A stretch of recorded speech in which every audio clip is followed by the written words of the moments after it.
You are listening to This is Oklahoma, hosted by Mike Hearn, telling stories of Oklahomans and those that have made it their home. What's up, guys? Welcome back to another episode of This is Oklahoma. Mike Hearn here, host, back with another episode. Excited to share this episode with you today, but before we do, huge shout out to our sponsors. The Oklahoma Hall of Fame have been sharing Oklahoma's story through its people since 1927. For more information on the Oklahoma Hall of Fame, go to www.oklahomahof.com. And for daily updates, go to OklahomaHOF on Instagram and give them a follow. Our other sponsor today is Chickasaw Nation. Now, the Chickasaw Nation have sponsored pretty much everything in Oklahoma. They're a huge supporter of Oklahoma. And it's an honor to have their name and their brand supporting this podcast. So a huge shout out to Governor Anatobi for supporting this podcast. It really means a lot. Our third sponsor is Diffie Ford Lincoln down in El Reno. Now, this one makes me so happy because these guys are great friends of mine, play a lot of golf together. I've bought my cars from them, do most of my oil changes down there, have a cup of coffee, hang out down in El Reno. It's a good spot to go. And not only are they great friends, but they provide a great service. So for over 60 years, third generation family owned Oklahoma business down in El Reno. They're also in Bethany as well. So people in the Bethany area know the Diffies really well. But if you're looking for anything new, used, Ford, Lincoln, or whatever, I'm sure they could find anything you want. Check them out, diffieford.net, and then on Instagram at diffiefordlincoln. This episode is brought to you by the Doghouse OKC. Recently, I have been in need of some doggy daycare for my two pups, and the Doghouse have come in clutch. The team over there are incredible. They've taken care of my two golden doodles, and so it's been an honor to partner with them on the podcast and share the love. And the one thing that I do with the sponsors that I have is stuff that I use and recommend, like the Diffies with my car, Hall of Fame. They're awesome. Citizens Banks, where I bank. Chickasaw Nation, huge supporter of Oklahoma. And adding to that is the Doghouse. And so if you're in need of doggy daycare in the day or boarding overnight, they do grooming and other cool things too. But I've had a fantastic experience, and it's an honor and a privilege to share this with you too. So go to thedogHouseOKC.com and follow them on Instagram at thedogHouseOKC. And hopefully our pups will run into each other. Turn your dream home into a reality with Home Creations, a family-owned and operated builder with over 40 years of trusted experience right here in Oklahoma. Call Holly at 405-364-9999 to schedule a showing or visit our website for more details. Home Creations, building homes, shaping futures, strengthening communities. What's up, guys? Welcome back to another episode of This is Oklahoma. Mike Hearn here, host, back with another episode. Today we are on Route 66 in Bethany, Oklahoma, a very familiar area for me. I went to university at Southern Nazarene just down the street. I think we can see it from the room we're in. It's great. But it gives me great pleasure to introduce Mr. Richard Mills, the Chief Marketing Get my words out. Chief of Marketing and Engagement, Bethany Children's Health Center. Excited to dive into the story. Richard's not from here like me, so it's always fun to have someone on the podcast who was not born and raised here, but also clearly loves Oklahoma as much as I do. But just had a tour of this incredible facility.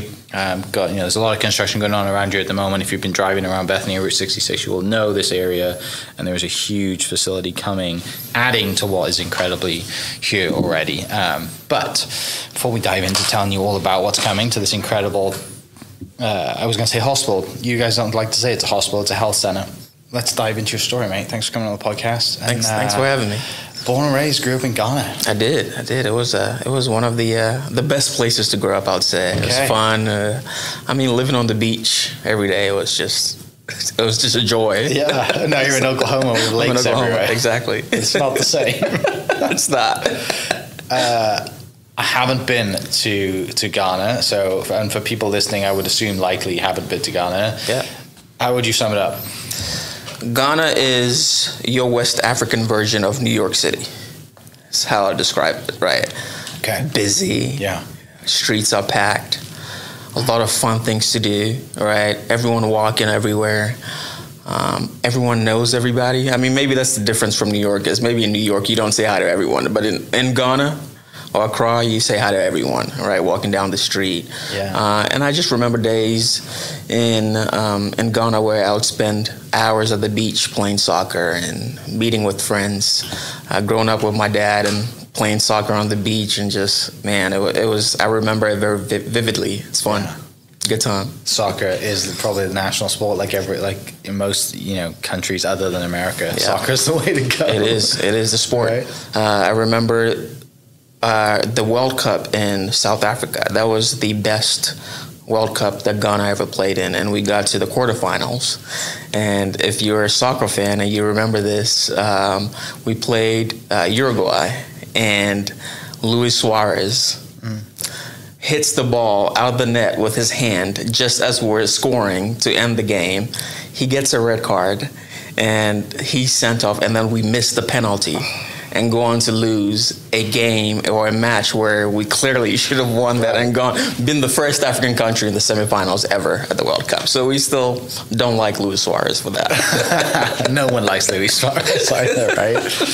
It's the Liverpool Luis Suarez was at for a long time, right? He was good. He was good at Liverpool. We're mutual Man United fans, so we all definitely hate every Liverpool player too. For sure.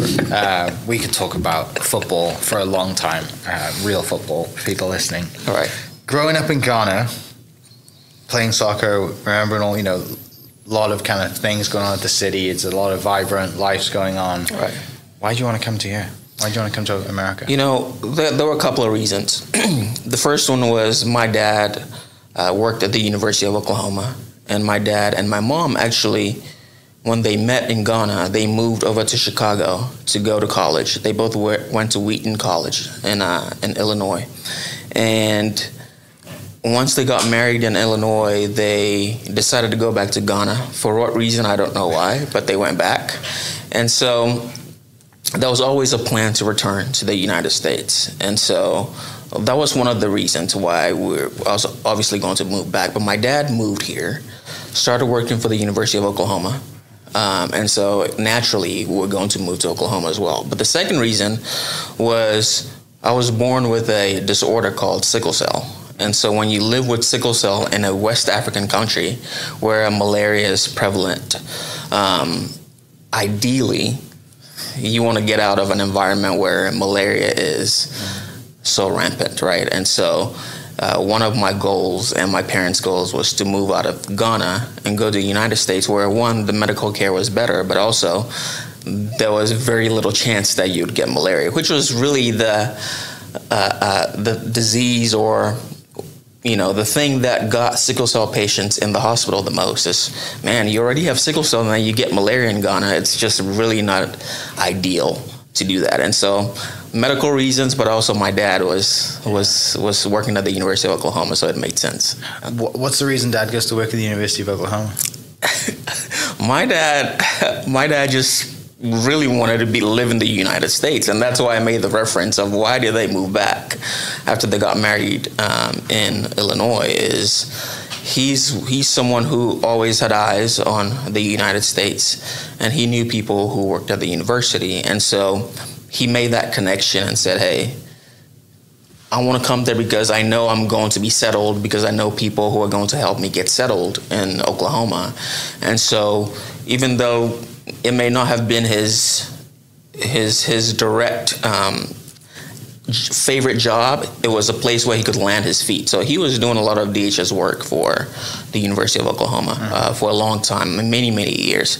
He was the guy who would go to work at OU, come back home at night, and then at 6 p.m. go back to work doing something else. He was your typical version of living the American dream, which really is not a dream to me because that's too much work, right? Yeah. But he wanted his family to have a better life and a better situation. So Oklahoma wasn't necessarily his target, but because he knew people here, it made sense. Yeah.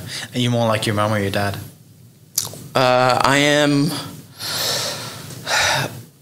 I'm an extrovert like my dad.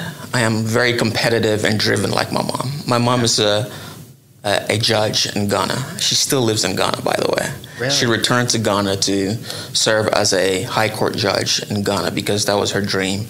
She wanted to become an attorney and become a judge and do it in Ghana, and she did it. And so she's now retired and living her best life. Amazing. That's amazing. I love that. You got the perfect blend, right? Outgoing and hardworking. Yeah, definitely. People watching, if you're not watching, Ricky dresses very well. He's got a fly suit on today, matching J's, which is great. Do you come from a big family? No, very, very small family. I have one sister. Okay. My sister is actually an attorney in Ghana right now. So she went to the University of Oklahoma like I did, and then returned to Ghana to go to law school, and then now is a practicing attorney in Ghana. So she's different from me in the sense that she always wanted to go back to Ghana and live, where I am more of a no. I want to live in Oklahoma, and I'll come visit once a while. So no, I didn't grow up with a big family, and I have a big extended family, right? My grandparents and cousins and all that living in Ghana. Great family growing up, but it wasn't a big family, a nuclear family necessarily, but a lot of great family, extended family. So yeah. So you remember coming here from Ghana? Yes. What's your earliest memories of Oklahoma? Oh man, so I'll tell you this: I visited Oklahoma a few times because my dad was living here.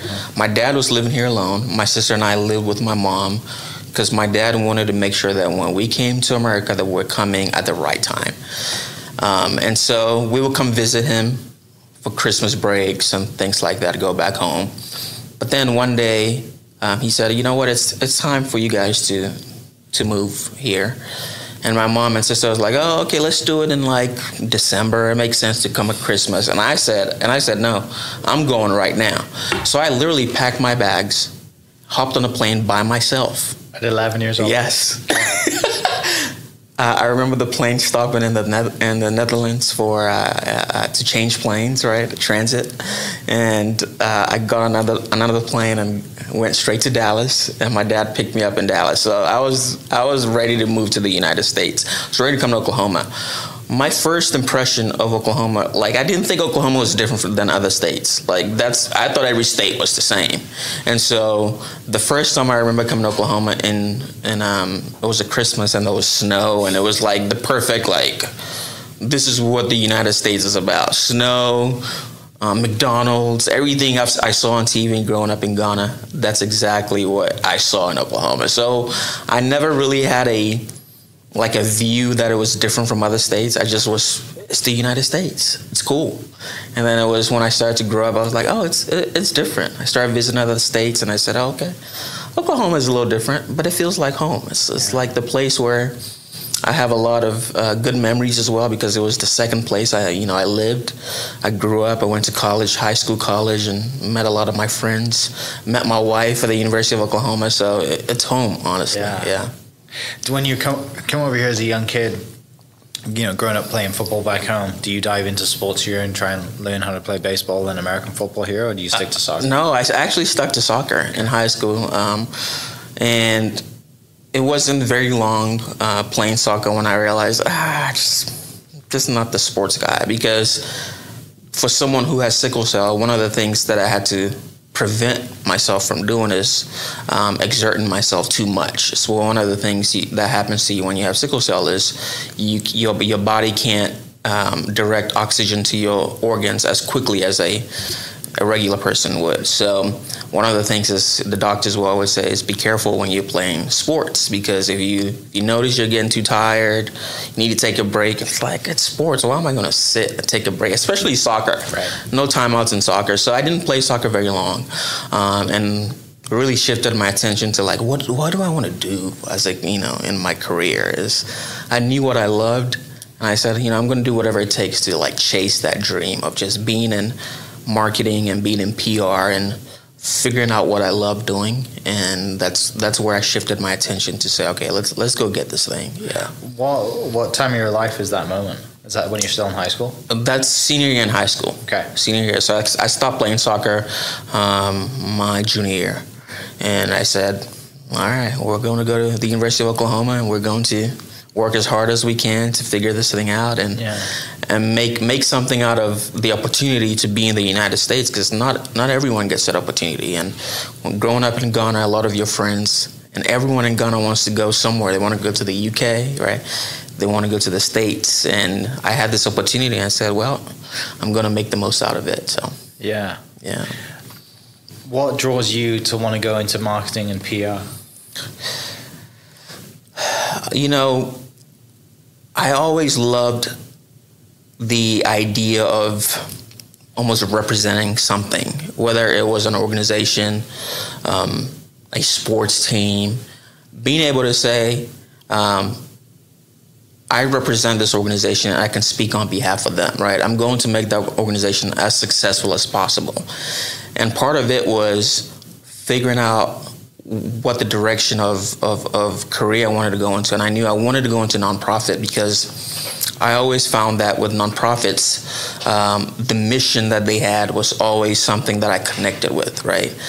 And so in college, once I got about to my junior year in college, sophomore, junior year, I started applying to internships, right?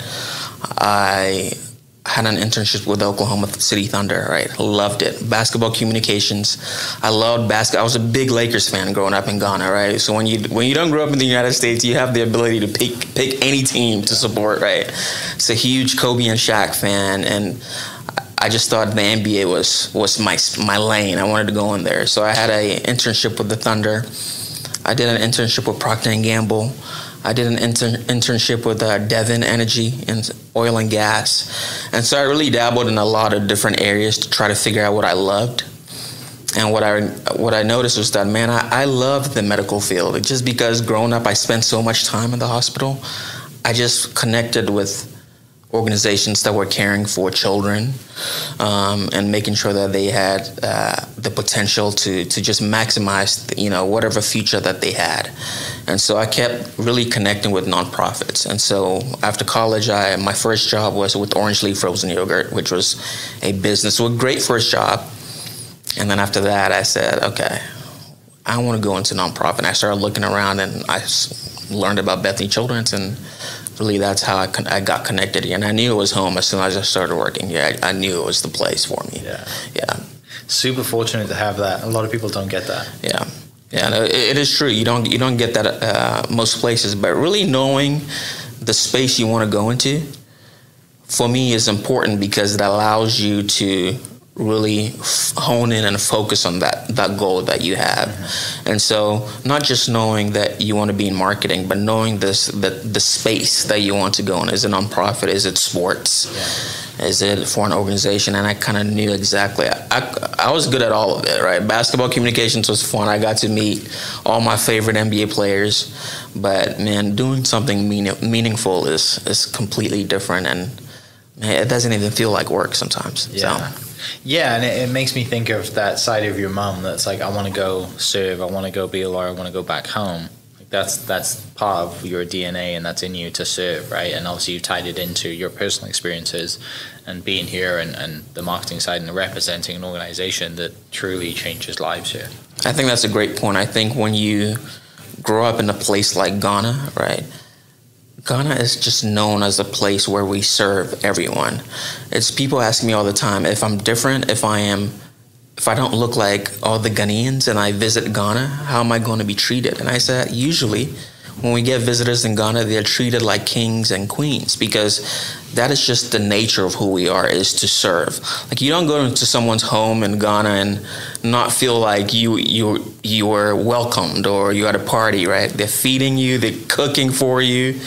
That is just what we do in Ghana. And so really growing up, service and serving others is like second nature, right? And so seeing my mom do it, seeing everyone around me just live that way, just felt like, man, that's what I want to do when I grow up, is go serve somewhere.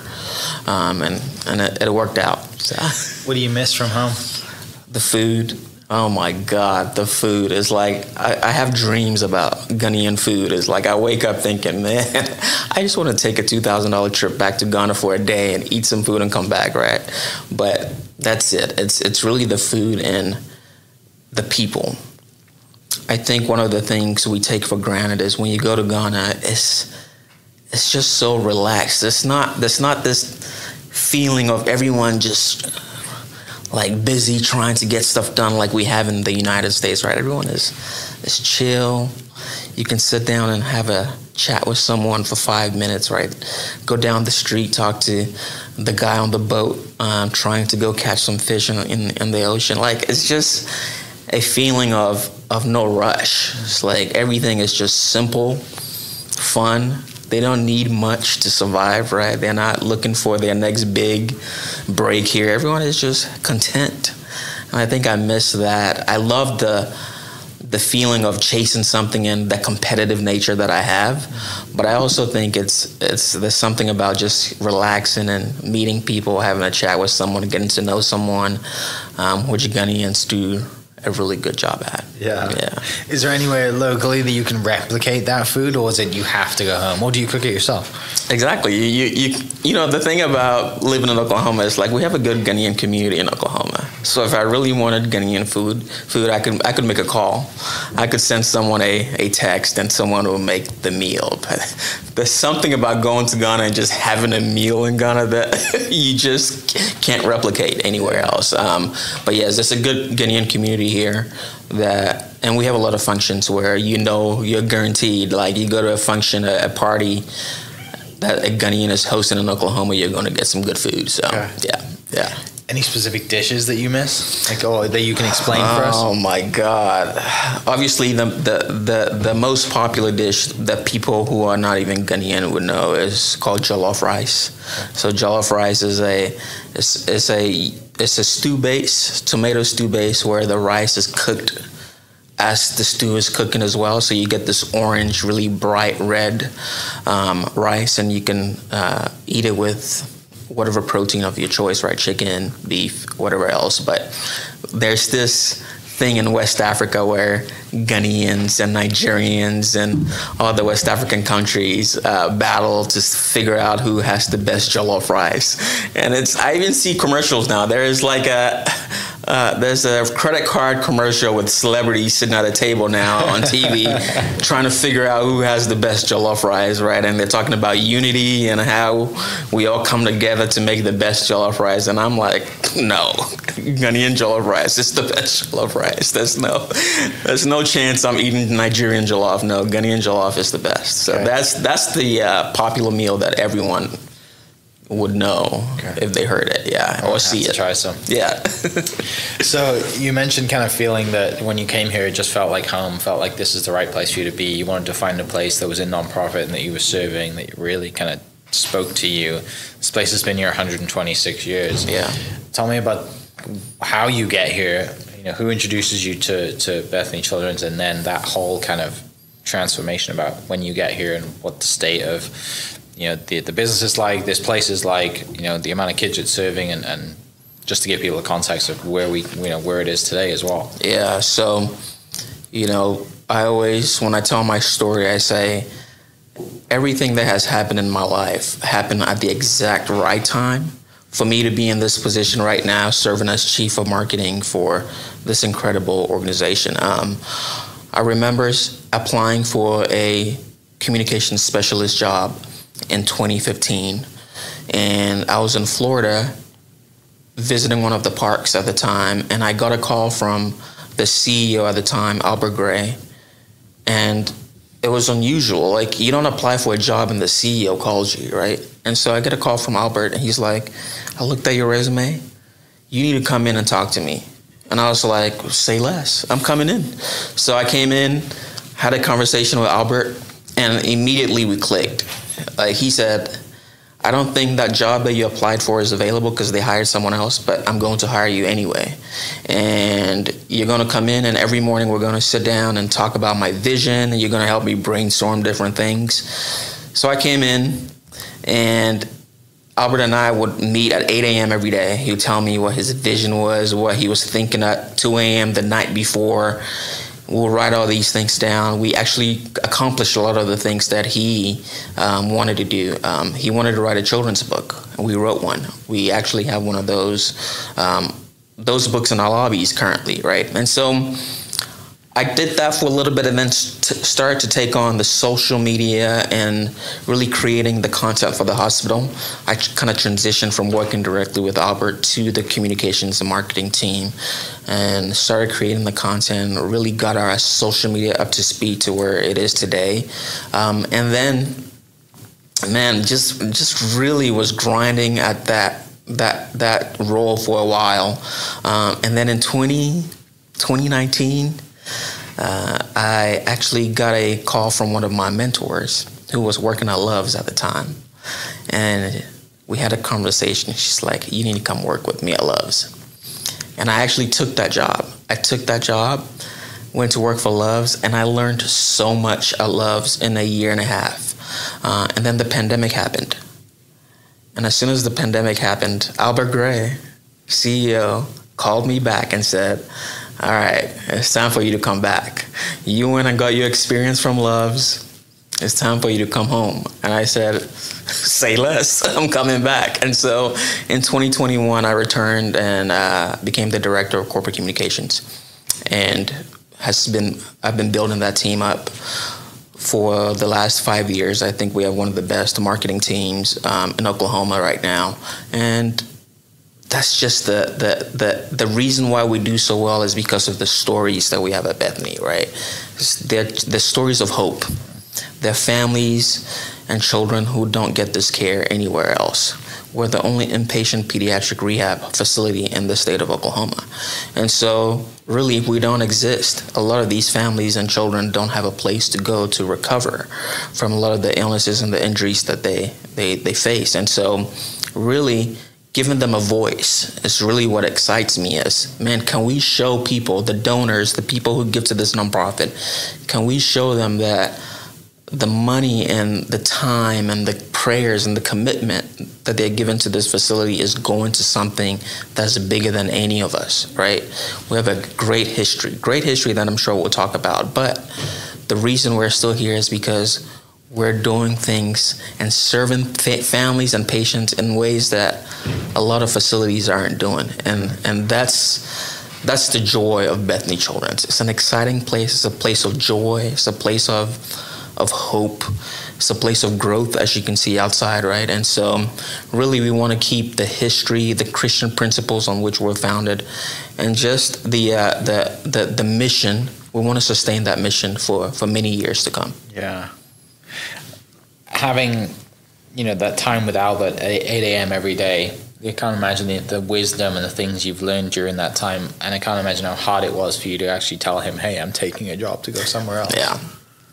Yeah, it was. We still laugh about it today because I remember that day going into his office and telling him, I think as soon as I sat down in his office, he knew it. He said, you're leaving, aren't you? And I said, yes. I said, I'm going to Love's. And immediately, Albert started to figure out what he can do to change my mind. He's like, what do you need? What can we do for you to stay? And in that moment, he could have offered me anything else and I would have still left, because it was time for me to go learn something else. And I felt that there was something out there for me to go figure out, because I still had things to learn. I was doing a great work here, right? I was doing a great job at my current role, but I felt like there was something out there. And going back and reconnecting with my mentor, who I had at Devon Energy when I worked there, and really getting to learn about the ins and out of a corporate facility like Love's, a big company. Man, in a year and a half, I learned more than I had ever learned in my career. And so going there and coming back made me a better person, made me a better employee, helped me serve Bethany Children's more than I would have ever been able to serve them if I didn't make that move. So we laugh about it now, but Albert would tell you it was the best move. He would agree with me, saying it was a good career move to go there for even the short amount of time that I did. Yeah. Things work out, right? They work out when they're supposed to, and you're right. Like when you're there's so many quotes out there about working on ourselves to take care of others, but you got to focus on yourself first to be able to serve others. And the better you are doing the things that you do means that the more impact you have. And if that's going to a different job or going to a huge corporate company like Loves and learning from them, and then clearly he kept his eye on you. I can't tell you how many times I had lunch with Albert when I worked at Loves. I said, Albert, we are having lunch more than I did when I actually worked with you. Yeah. Like, what's going on here, right? And so Albert and I will have lunch once or twice a week when I worked at Loves. We stayed in touch, and he was one of those people. He's just a good guy. He's like a genuine person. And if you get Albert, you know that he has a lot of love in his heart for just people, right? And so he has impacted my life in more ways than he would ever know. And I definitely appreciate him for all of that. You spoke about the 126 years and the history and the Christian principles of this place, and we just finished a tour. Thank you for giving me a tour, because I have so much more context of this place now, and I hope everyone with the opportunity to get a tour takes it, because you need to see this place. Dive into the history, the original chapel, and the kind of founding story, and that leads into where we are today. Man, the history of Bethany Children's is probably my favorite story to tell, right? So, Maddie Mallory, our founder, was born in 1865. She was born in Ottawa, Kansas. And Ottawa, Kansas was a very reform-minded community. If you asked me today if anywhere in Kansas is reform-minded, I probably would say no. But at that time, she grew up in a place where the people of Ottawa, Kansas believed in education, right? Believed in taking care of children, caring for the people who were displaced. And so she really grew up in that age where she knew exactly what she wanted to do. She knew her life mission was to care for children and people who just needed help. So she went to Baker University, graduated in 1889, spent a couple of years training and teaching in a classroom, and then actually in 1892, right, she became the principal of Dawes Academy in Indian Territory. And Dawes Academy was a school for the descendants of freed slaves. And so she was already, again, doing the work that she always knew she wanted to do. She spent 5 years doing that work as the principal of Dawes Academy. And Dawes Academy, in today's world, will be located in Ardmore, Oklahoma, for context. She did that for 5 years and then accepted a position as the superintendent of a missionary in Winnipeg, Canada. And so as she was taking a train up north, when, the train stopped in Oklahoma City, and Maddie felt the need to start a ministry in Oklahoma City.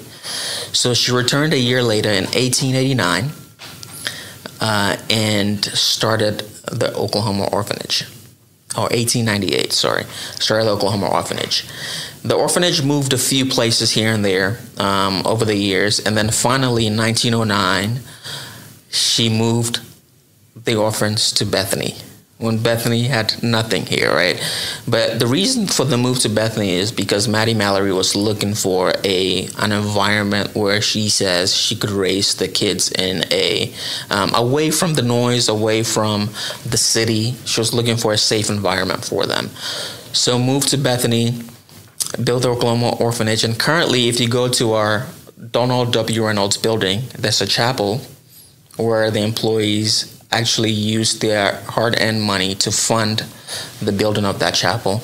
And that chapel sits exactly where the orphanage was when Maddie built it in 1909. And so over the years, the facility really changed from an orphanage to a convalescent home. I mean, we were serving kids who had polio. We always stepped into the gap where there was a need. And that's what Bethany Children's has always been about, is stepping into the gap and serving where there weren't the resources that were needed at that time. And so things changed over the years, but the big change happened in 1977 when Carol and Albert Gray, a brother and sister team, came over and took over, right? Albert was brought in to close the facility down, and he and his sister Carol decided, no, we want to keep this place going. right? So they put money into it. They got their parents to help. They paid the staff more money just to keep it afloat. And then Albert's big break came in '95, where he applied for a grant from the Donald W. Reynolds Foundation. And at the time, I actually had an opportunity to chat with the guy who actually received that application last fall. His name is Don Prey. Don Prey is in his 90s now, right? And I sat in his house and I had a conversation because I was interested. I was like, please tell me how Albert got this grant, because at the time the foundation was not giving money to organizations outside of Tulsa. And so he says he got this grant application, and he said the description of what they were doing to serve children with the complex medical needs was so impactful, but also the description of where the kids were living and the conditions they were living in, he couldn't imagine that facility was still opened. And so he took a trip down to Bethany with the team, the foundation team, at the Reynolds Foundation, and they came down and saw it for themselves. And they visited with Albert and Carol, looked at the building, looked at the condition of the building at the time. And he said, Don Prey said he went back and he submitted the grant application to the team and wrote it in all caps because he didn't want them to miss it. He wanted it to stand out so much that he made sure that every single word was written in all caps. And Albert Gray got that $9.7 million grant, and that's how this started. They rebuilt the Donald W. Reynolds complex, which now serves our largest population, which is our complex care unit, which holds 100 patients. And these are patients who present with complex health conditions and need 24-hour medical services, right? Always full. It's a unit that's always full. The average length of stay in that unit is 2 to 3 years. And so really that history and the transition to Albert and Carol really started this Bethany Children's story that you and I know today. Yeah, it's amazing, right? And then the interviewer in me is just like giddy that you get to go and sit with this guy, right? Who's, you know, I mean, he was, if it wasn't for him, if he'd just missed it or hadn't come down here, like, you wouldn't be here today. No, this place wouldn't be here. It wouldn't. Maybe not. You know, it's such a huge grant, $9+ million, you know, that has this now 100-bed facility. Yeah. And that's why we named the complex after the foundation. It's the Donald W. Reynolds Foundation. We named the building after them because it was such an impactful start to who we are today. I don't know if we'll be here today without that grant. And Albert and Carol were so strong in their faith and confident that God will provide, which is exactly what Maddie had done all those years, is, hey, it doesn't matter how we get it. We know God will provide. And they've lived with that same mentality since they took over in 1977. And you can see it. And you have kids from all over that come and stay here and have obviously complex medical issues, but it's not, you know, it's not just like your traditional hospital, right? There's classrooms, there's things to do. There's, you know, it's when you think of a poor kid that's going to spend 2 to 3 years somewhere, I mean, it's amazing you guys have a classroom to break up their routine, right? And, you know, all the other things that you have, but it's true value. Yeah, it is. I think one of the things that people truly don't understand until they come take a tour is this is not just a hospital, man. It is a community. It is a facility where we're thinking about every single part of the family, how we can serve mom, dad, brother, sister. And so when you think about just the time it takes if you're in the complex care unit, the time it takes to even recover and have a chance to go home, I mean, we have to provide those services so that they stay on track, whether it's with school, right? So that's why we have classrooms. Whether it's just experiencing the same things they would if they weren't here. So we have activities like prom and a storybook contest, and we celebrate Christmas, and we do all the things they would experience if they weren't here. They have jobs, right? They work during the day to make money.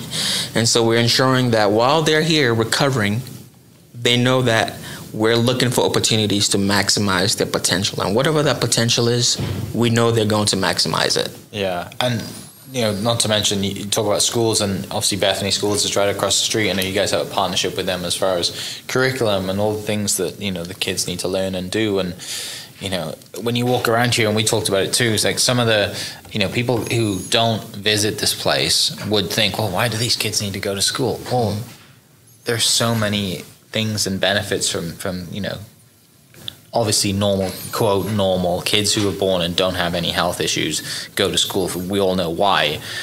But when you're talking about someone who's, really needs 24-hour care, sometimes people neglect the school side of it because there's so much care to be taken versus saying, no, like there's education here. Like there are cognitive things that we can do.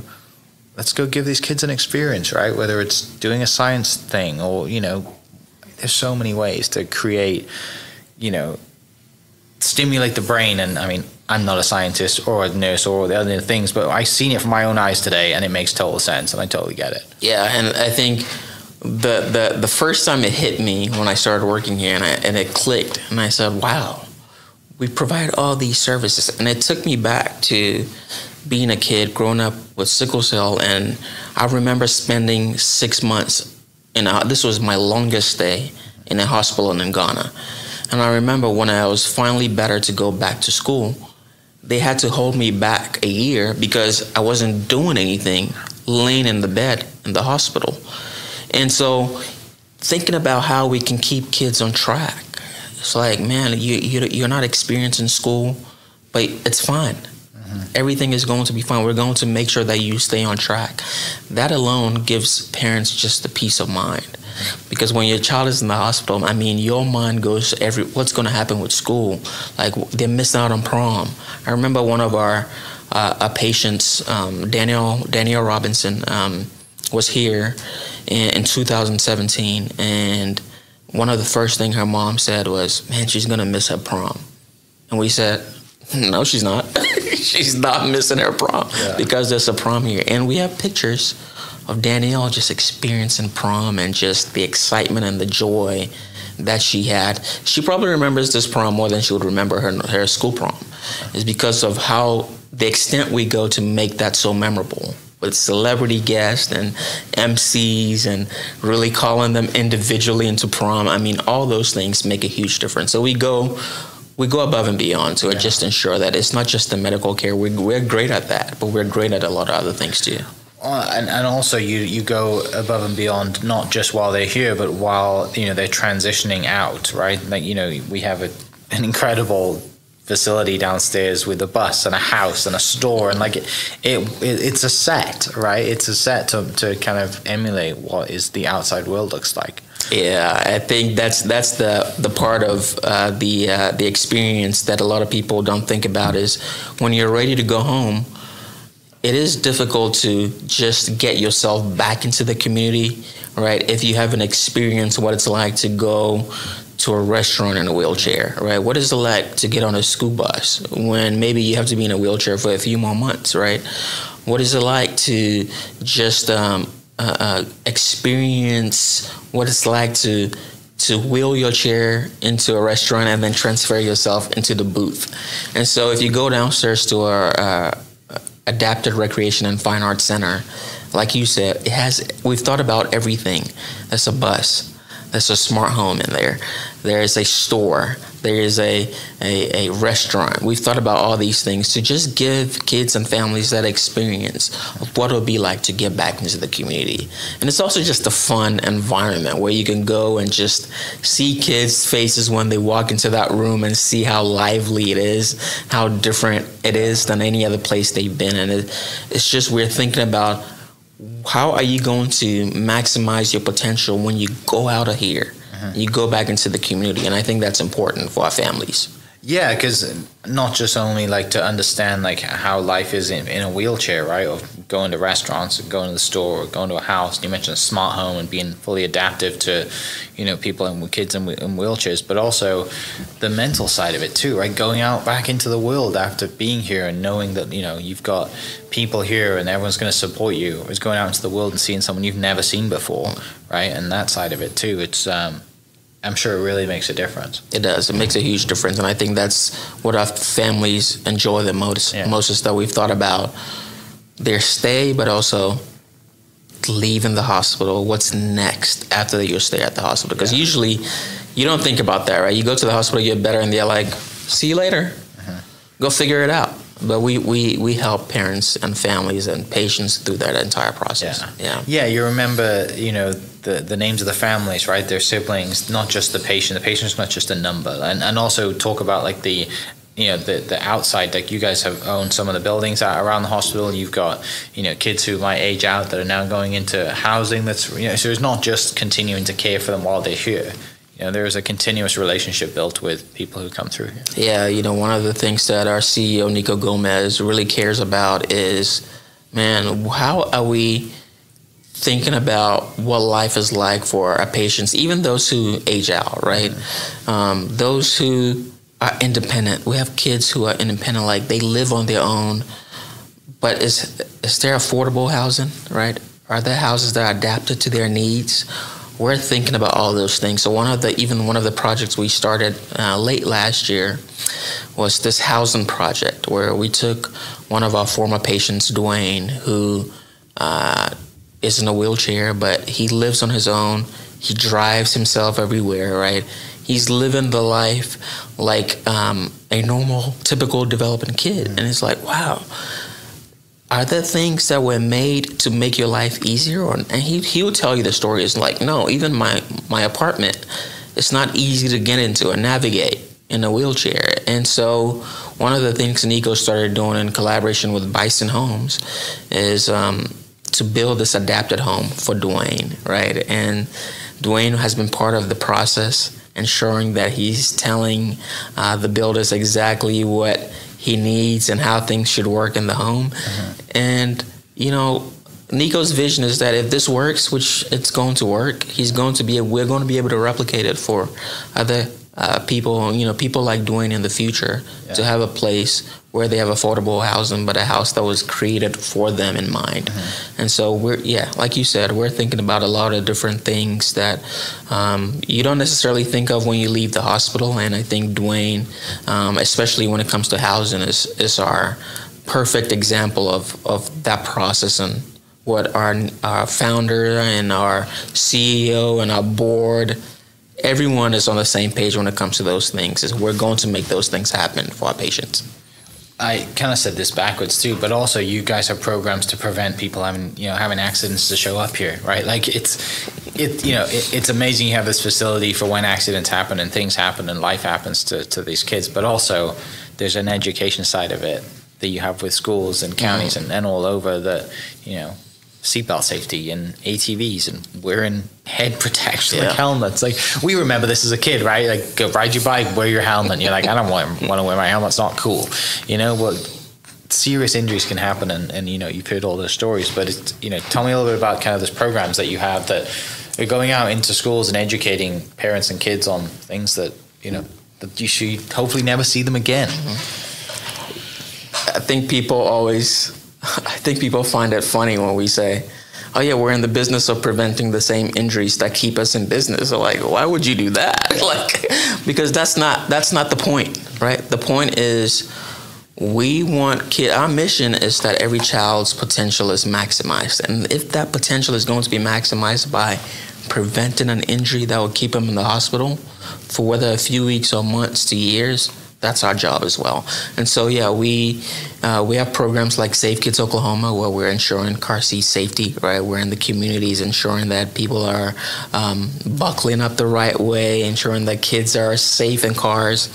We also work with Healthy Schools Oklahoma, where we're in all the schools, making sure that those kids know the right way to take care of themselves, with the healthy way to take care of themselves, and preventing a lot of the diseases and things that we see in the hospitals. ATV safety, right? That's a huge part of what we do, is encouraging kids to simply wear a helmet. It can be that simple, right? We see a lot of traumatic brain injuries here at Bethany Children's. We treat a lot of kids for that. And if you look at the stats, it shows simply wearing a helmet can drastically reduce the injury caused when you flip over in an ATV, right, or get in an accident. And so those are the things we're doing. We have a former patient who was in an ATV accident, who actually is now working on the team helping, telling kids his story about having an ATV accident, coming here, recovering, and now he's in the business of supporting us in that way, going to schools and telling kids, wear your helmet, because this is my story, but I want to help you prevent. So we're thinking about everything, prevention, but also just making sure that if you end up here, you're going to get the best care. So it's part of the story. Yeah, and to that point too, you give an amazing pool downstairs that has a floor that moves and raises, and people have probably seen it on TV or Instagram or whatever it is. Like it's for rehabilitation. But you mentioned there's only 3 of those in the state. You got one of them here, and the Thunder has the other one. So. Exactly. Right. If you think about what it's being used for, right? Yeah. It's like, man, the Thunder have one because they know the benefits of it for the players. I mean, the Thunder look good right now. I mean, they're looking like an NBA Finals team. I wonder if it's because of the pool, but it is one of the things about Bethany Children's is we're going to figure out a way to find an equipment or something that a child, even if it's just one child who needs it, we're going to figure it out, right? If one child, we need this one equipment, $1 million equipment for this one child, we'll figure it out, because that child matters as well. So that pool really allows all our patients, whether they're in a wheelchair or they can get in the pool themselves, to really experience aquatic therapy, because it is a big part of the recovery. And if you look at the recovery, the stats, and it shows that really that specific therapy, because of what you're able to do in the water, it really enhances that recovery. And so it's been a huge part of what we do and the therapy we provide for our patients. Yeah. Diving into the construction that surrounds this building and the growth plan. I mean, you have almost 1,000 employees. This place is, there's clearly a growth mindset from day one here to help as many people as possible. Tell me about the growth expansion and how excited you are about that, but also kind of educating people listening on why is there a need? Why are we expanding? Why are we going to hopefully have a giant caterpillar on the side of this building? Yeah, that's the fun part. One of the areas or our service lines is our outpatient services. A lot of people don't think about Bethany Children's as an outpatient facility, but we have that service. We have outpatient therapy where patients can come get therapy once a week, twice a week, for as long as they need it. But we also have a general pediatrics side as well, where anyone can bring their child just for a checkup, see your pediatrician, your annual checkup with the doctor, right? Make sure you're doing well. So we have that side of it where we're seeing tremendous growth. I think in 2024, our clinic saw about 11,000 visits. And the therapy side saw close to 14,000 visits. So if you're looking at that, I mean, close 25,000 to 30,000 visits a year on one floor of this building, not ideal, right? And so over time, we've known that the growth of outpatient means they probably need their own space. And so the visionary that Nico is, our CEO, he's like, well, we're going to build an outpatient center of excellence where therapy is going to have their own floor. The clinic is going to have their own floor. Behavioral health is going to have their own floor. And so we started putting plans together. And one of our donors introduced us to Storyland Studios out of California. And they're former Disney Imagineers who go around the world building theme parks for nonprofits, things like that. And they said, you're not building a box out there. There's no way. You're too close to the street. You're too close to Route 66 to just build a box. We have to make this an inviting environment, an inviting building that people even just driving by want to stop and just see it. Mm-hmm. And so they came up with this concept, right, of a 200,000 square foot, 178 million, 4-story tower that will be anchored by a caterpillar.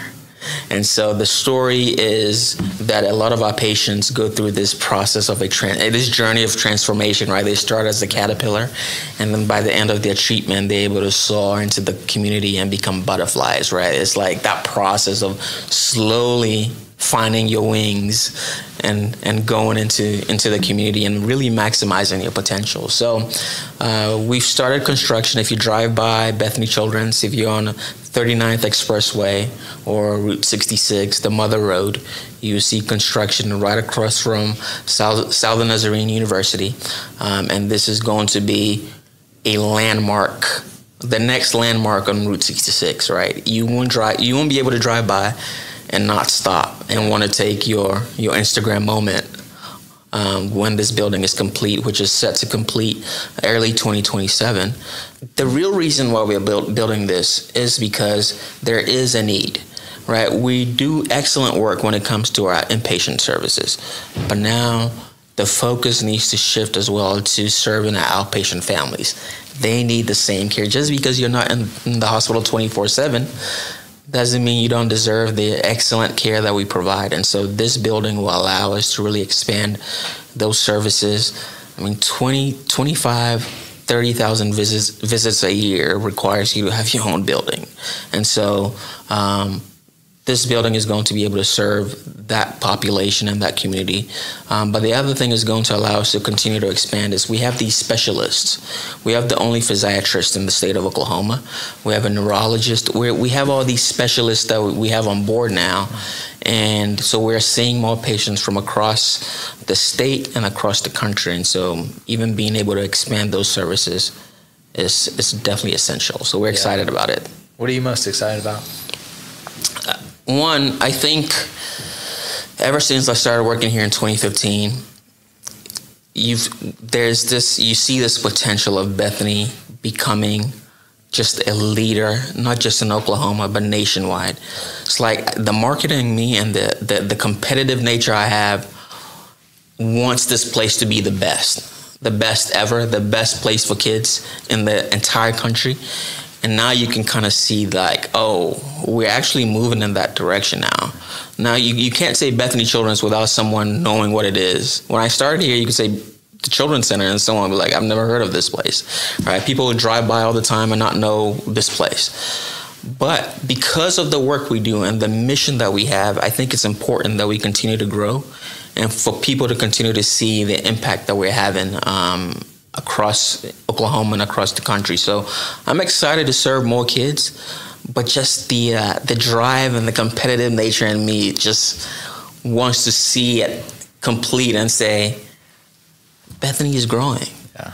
Like this small orphanage that started in 1898 has become this leader in pediatric care. And to me, internally, like that makes me so excited to think about. Yeah. It's like we are now a recognized facility, as we should be, because the work that we're doing is not done anywhere else, not done many places, and we do it really, really well. Yeah, this is a campus now, right? Yeah, it's not just a little, like you said, like a little orphanage that started out. It's grown into this, nationally recognized facility that people are coming in from all over to not just Oklahoma. How can people get involved? I know you guys have events coming up, not just, the prom for the kids, but you have conferences and other events that people can tie into and learn, but also add value to this place as well. Yeah, and a couple of ways. One, we're a nonprofit.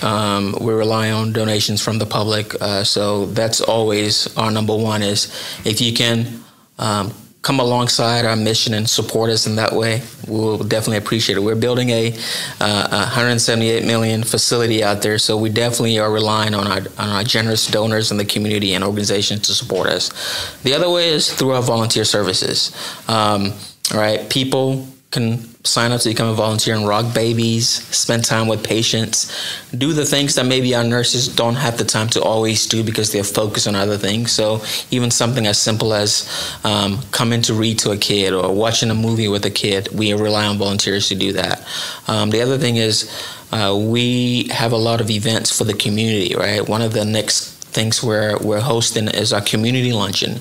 We have one of these, we have 4 of these a year where anyone can come join us for a complimentary lunch, learn about the hospital, and take a tour. And that's what we want. We want more people in here, so we're not even charging for that, right? So that's coming up on March 26th. And then on March 29th, we have CP conference. So the CP conference is for families and children with cerebral palsy who just need a community to learn from and learn from some experts about how they can continue to grow and really maximize their potential. So that conference is always sold out, and this is our third annual, and so we're looking forward to it as well. But after that, it's Easter, and we have an adapted Easter egg hunt, right? Not a lot of facilities offer an adapted Easter egg hunt. Yeah. If your kid has complex medical needs, you can't really go to a traditional Easter egg hunt. So we've thought about that and are providing those services specifically for children with disabilities who come on to our Miracle Stadium, whether in a walker or wheelchair, and can still participate in the fun of an Easter egg hunt. So get on our website, BethanyChildren's.org. Go to our events page, or go to our Ways to Give page, and you'll be able to learn how to support us. Yeah. It's just been an absolute pleasure. I love sitting across the table from people who have a true passion for what they do. Fortunately, I get to do it a lot, so it fills my cup. But I love your story, and I love that you found a home. And like you said, things have happened at the right time for you, and this is clearly a place that you were meant to be at. Growing up in Ghana, you probably never thought you'd end up in Bethany, Oklahoma, but doing this job. But, the world has a way of working itself out and putting us in places that, places and industries and things that we have the most impact in, and you're in that spot. So thank you for your time. Thank you for being on the podcast, sharing your story. And I look forward to sitting across the table from you again and sharing some of those amazing fries. No, man, thank you for being here. You're part of the Bethany Children's story now, and you get it, and that's what we want, is people to really see what we're doing and the mission that we have. So thanks for really being part of our story and sharing it as well. So for people listening, I'll put all the links that Richard mentioned down in the description. Go check it out. Come to the community events, and you need to see this place to really experience the great things that Bethany Children's is doing. And also you will see this giant caterpillar at some point in the future on Route 66 coming in the future. So thanks so much for listening. We'll catch you next episode. Cheers. Hope you guys enjoyed that great episode. Thank you so much for listening. As always, huge shout out to our sponsors, the Oklahoma Hall of Fame, sharing Oklahoma story through its people since 1927. For more information on the Oklahoma Hall of Fame, go to www.oklahomahof.com and follow them on Instagram for daily updates at OklahomaHOF. Our other sponsor, the Chickasaw Nation, amazing sponsor. They do amazing things for the state, and they're always sponsoring something in Oklahoma. They're a huge supporter of Oklahoma, and without their support, we wouldn't be able to do what we do. And our third sponsor is Diffie Ford Lincoln down in El Reno. Now, this one makes me so happy because these guys are great friends of mine, play a lot of golf together. I've bought my cars from them, do most of my oil changes down there, have a cup of coffee, hang out down in El Reno. It's a good spot to go. And not only are they great friends, but they provide a great service. So for over 60 years, third generation family owned Oklahoma business down in El Reno. They're also in Bethany as well. So people in the Bethany area know the Diffies really well. But if you're looking for anything new, used, Ford, Lincoln, or whatever, I'm sure they could find anything you want. Check them out, diffieford.net, and then on Instagram at diffiefordlincoln. This episode is brought to you by the Doghouse OKC. Recently, I have been in need of some doggy daycare for my two pups, and the Doghouse have come in clutch. The team over there are incredible. They've taken care of my two golden doodles, and so it's been an honor to partner with them on the podcast and share the love. And the one thing that I do with the sponsors that I have is stuff that I use and recommend, like the Diffies with my car, Hall of Fame. They're awesome. Chickasaw Nation, huge supporter of Oklahoma. And adding to that is the Doghouse. And so if you're in need of doggy daycare in the day or boarding overnight, they do grooming and other cool things too. But I've had a fantastic experience, and it's an honor and a privilege to share this with you too. So go to thedogHouseOKC.com and follow them on Instagram at thedogHouseOKC. And hopefully our pups will run into each other. Turn your dream home into a reality with Home Creations, a family-owned and operated builder with over 40 years of trusted experience right here in Oklahoma. Call Holly at 405-364-9999 to to schedule a showing or visit our website for more details. Home Creations, building homes, shaping futures, strengthening communities. Thank you for listening. We are inspired by those around us and hope that you are too. Make sure you subscribe to this podcast on your favorite podcast platform and leave us a review so we can keep telling your stories. For more great Oklahoma content, follow This Is Oklahoma on Facebook and Instagram.